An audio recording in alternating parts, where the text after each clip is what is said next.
National Bison Day is today, and in Montana, several groups are working to restore their place on our landscape. MTN's Joe Huizinga shares how the Blackfeet Nation is bringing bison back to the front.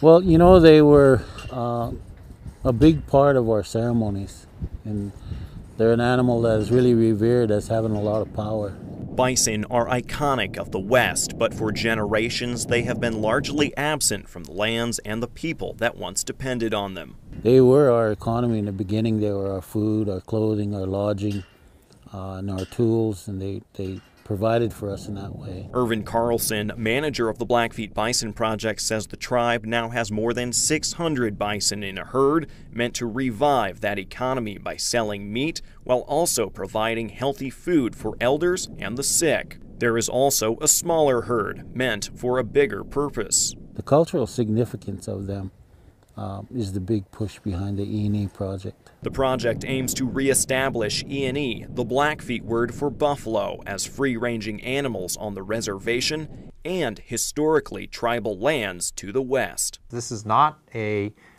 bison herd as a domestic herd, but this is actually bison as wildlife. The tribe is working closely with Glacier National Park and a handful of state, federal, and Canadian agencies to allow bison free passage between Glacier, Waterton Lakes, and tribal lands on both sides of the border. Everybody's working pretty cooperatively together and are really want to see it happen. Instead of sitting across the table with the tribe, we're actually sitting around the table thinking about how we're going to manage this wildlife in this shared area for this shared vision. This vision means the return of grazing bison to grasslands that have been without for more than 100 years. There will be transformation of landscape in Glacier National Park, but we believe that it'll be a transformation that'll take it back to what it was like when there were natural free-ranging bison on the landscape. The bison destined for this freedom are genetic descendants of calves captured and sold from the area in the 1870s.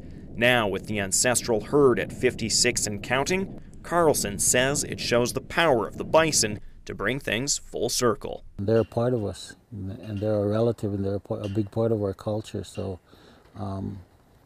we want to keep those all intact, and that's our real reason for returning buffalo to our lands. While the bison have returned, it will still be several years before they roam free. In Blackfeet country, Joe Huizinga, MTN News.